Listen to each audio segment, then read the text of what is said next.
We are designing and building brand new water feature for the mussel. He's the guy from the Diesel Brothers. There's a lot of crazy stuff that are happening here. In this area, high elevations like this is happening constantly. You know, I don't know from a time perspective, but these rocks just break off from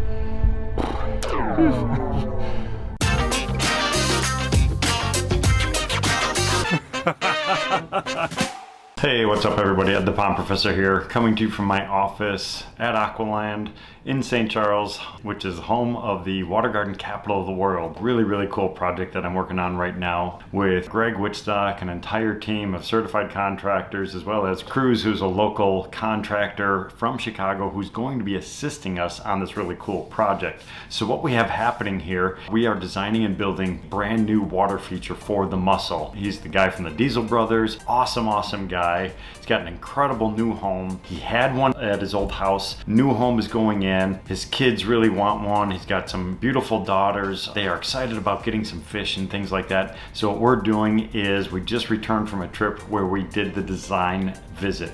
So myself, Greg Wittstock, we started coming up with ideas. Here's actually a picture of his current location. You can kind of see the back corner of the home right over here. Actually, this is an area where he has a cold plunge. Speaking of cold plunges, is we're actually talking about designing and building a cold plunge as well, which is going to go right next to the decorative water feature. Now, Keaton, big guy, does a lot of heavy lifting, into working out, you know, very physical guy. So what we're doing is we're going to design the water feature, then we're going to design this cold plunge, which is going to go right next to it. So when he's cooling off in the evening after a heavy workout or something like that, he can kick back, sit in the cold plunge, detoxify himself, as well as have that beautiful sight and sounds of the decorative water feature, as well as looking out over that incredible, I mean, just an incredible view from his property, which overlooks this beautiful valley. So here's what we have right now. Existing property, you can see they have done a ton of work over here. They've cut, they've graded, they've filled, changed the side of this property in order to fit the home. So now what we have is we have this blank slate to work with. He is talking about removing some of these boulders over here. So instead of doing a boulder wall, he's talking about coming in with more of a manufactured type of a wall. So it'll be a little bit different, more of an industrial look, which will actually fit with the architecture of the home. But as of right now, this is what they currently have. So what we want to do is design a feature that's going to kind of blend in right over at this one corner over here. It's going to stretch out in this direction over here. So what I'm thinking, because the home is very clean, it's very modern, we're thinking of more of a formal style water feature. What I mean by that is not just all those rugged big boulders, which I love doing. I mean, don't get me wrong, I love doing the big boulder designs and all that stuff, just mimicking natural aquatic ecosystems. What we're talking about doing with this project is having very clean lines with a manufactured block wall system, which is exactly why Cruz is on this site visit as well, because that's his specialty. So the other thing that we have to think about during the design process is views from inside the home. Very important, because even though you could live in the most beautiful place in the world with perfect weather, there's a huge percentage of your time is going to be spent indoors, sitting back, relaxing, hanging out with the family. So this is his main view. So the picture that I'm taking right here is looking out from the kitchen towards the area that we're talking about doing this water feature. Where I'm thinking of is right over in here. So you're not going to see the whole thing, but what we want to do is, because they're going to be coming in with more of these block walls, they're going to continue this wall structure kind of going this way. So you can see that is currently open to air, it's open to sky. So that's going to kind of continue itself around. So this is going to give us an opportunity now, if they continue that wall around, now we have a higher elevation. So now we'll be able to actually create a waterfall coming off of that back corner. So what I want to try to do with this is have this very formal, clean pond coming right off the edge of the existing concrete patio, but then it's going to start to fracture itself out, and it's going to turn into these big giant boulders and things like that. And that's because he has a huge pile of rock. He's got boulders sitting on his property. So what we want to do is we're going to come in and we're going to pick and choose and find just the perfect stones for use in this water feature. I mean, check all this stuff out. We're located on the side of a mountain over here. We are overlooking this beautiful valley. Great Salt Lake is right behind me. And from a geological perspective, Utah is really, really unique. There's a lot of crazy stuff that are happening here, but the rocks are coming right from here. And these rocks started way up there at the top, and then during freeze-thaw cycles and things like that, those rocks actually break apart. So I mean, think about this. I mean, from a natural perspective, these massive boulders, huge chunks of granite and stuff like that, you know, I don't know from a time perspective, but these rocks just break off from natural processes. So what happens is you get a little crack or a fissure. So let's see, let's go find a rock. So look at all the different layers. So these are different mineral deposits inside of here. So it's speckled and stuff, but you do see some of these striations, different colors. So these have different mineral contents. But what's going to happen is you might just get one little crack. So that's going to be between two different layers. Could be a softer material, could have fractured, you know, when it came down from the hillside. But like I said, this rock originated at a higher elevation. So what happens is you get water that seeps inside of this stuff. So it doesn't get a ton of precipitation here, but when it does, the rocks heat up, things get warm, they expand. When it gets cold, they contract. So you don't think about it, but rocks are constantly expanding and contracting. So this is why, like concrete and things like that, they actually add rebar to that material to help resist it and hold it in place. Otherwise it'll crack and crumble. Look real close at these things, you could actually see them. Here in the mountains, but you can kind of see the peaks of those. That is snow up there, snow and ice. So what happens is the snow sits on top. As it melts, it's going to just seep itself inside. And then at night, it's dropping down below freezing. Water is very, very unique. It creates like this lattice work. So as it freezes, it actually kind of expands out, which is really, really unique from a liquid standpoint, from a compound standpoint. In this area, high elevations like this is happening constantly. This is happening every day for thousands of years. And eventually, these big boulders are going to work their way down. The rocks, as they break apart, start to weather, and they literally start to form soil structure. So up here on these steep hillsides, soil's not the best, but as you go down into the lower valleys, all of this material continues going by gravity through rain, precipitation. So it's going to wash organic compounds down into these lower valleys. So we have all the rock that we need. This is literally just tumbled from the higher elevations and it's landed on his property. So when you're talking about sustainability, there's nothing better than that. If you could use the stone directly from the job site, it's exactly what I want to try to do. So what we came up with, simple design, and that's because everything is very rectilinear, so it's very clean lines, 90-degree angles and things like that. So he has this existing patio over here. What we want to do is extend that version, but what we have a little bit of a challenge here, and it's because I don't want to have a block wall visible from the edge of the patio. So what I'm thinking is doing a deck structure, which is going to be right here. So this is the deck right there. So I'm thinking of having kind of a little transitional piece that's going to extend off of the edge of the concrete, and it's going to cantilever itself out over the edge of the patio. So we'll have our block wall coming up, and then we're going to take the deck and it's going to sit right on top of that cap. So now when you're sitting on this deck right here, you could actually put your feet right into the water. So it's going to kind of be like sitting on a dock, which I love that feeling. So I want to have that connection between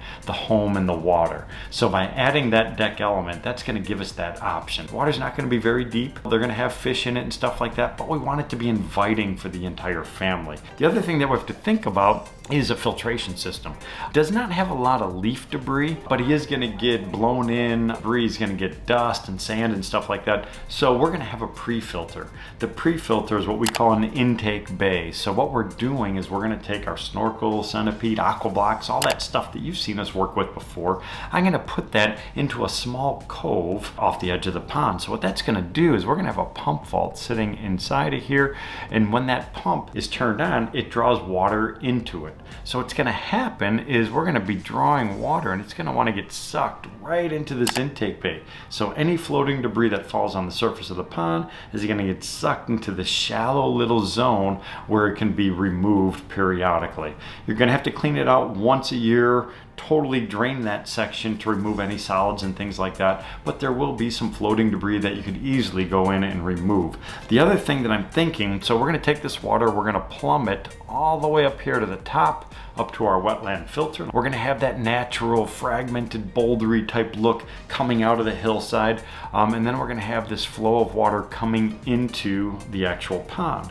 So the problem with a design like this, because we have these harsh angles, we're going to have a nice push of water coming out. We're going to have a possible dead zone over here. That dead zone in that particular area can be problematic, and that's because it's the main viewing area, the area where you're going to be sitting, putting your feet in the water and stuff like that. I don't want to have any debris floating in that area. So what I'm thinking of is having a second pump, possibly a separate pump, not 100% sure yet, but we can split a portion of the water off and we'll run a pipe underneath this deck, and I might discharge it right in that corner. So what that's going to do, it's going to add some additional water flow into that little section just to help alleviate any of those possible dead zones. So I'm always thinking of circulation issues. Now, when you have a perfect square or rectangle, it's actually kind of difficult to do because you have these harsh corners.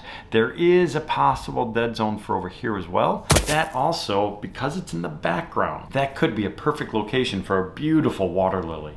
So water lilies don't like a lot of heavy flow. So if you're looking at them, if you find a natural river system that has water lilies, they're going to be in the backwater areas. They're not going to be midstream in a river system. They don't like that zone. Now the feature we're talking about here, it's not giant, probably 16 foot by 16 foot. So that's going to be this direction here, and then this direction over here. So just a basic square. Again, talking about putting in a swimming pool, he's got tons of other space, so it's gonna be a decorative fish pond. So we wanna make sure we have it large enough that it fits with the home, but not too big where it increases their maintenance. So I think that size should actually work pretty well. So a couple of the cross-sectional details that I'm thinking of here, and again, I'm not a hardscape specialist. I've worked with enough hardscape guys over the years. So talking with Cruz, this was kind of his thoughts, which makes sense to me. So I'm gonna leave that on him because he's the one who's actually gonna build it. We're gonna come in, do the excavation, lay out all the elevations for him, and then we're gonna work side by side with him and his team,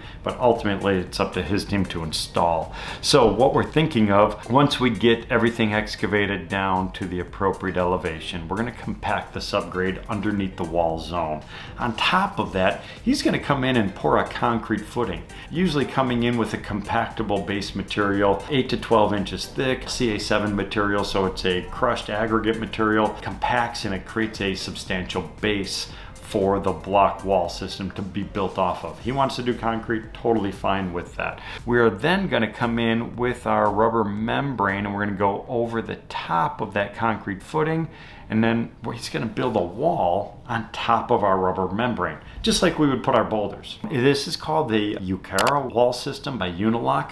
So it has a structural wall block, and then there's going to be a decorative, like a fascia or a facade that's going over the front of it.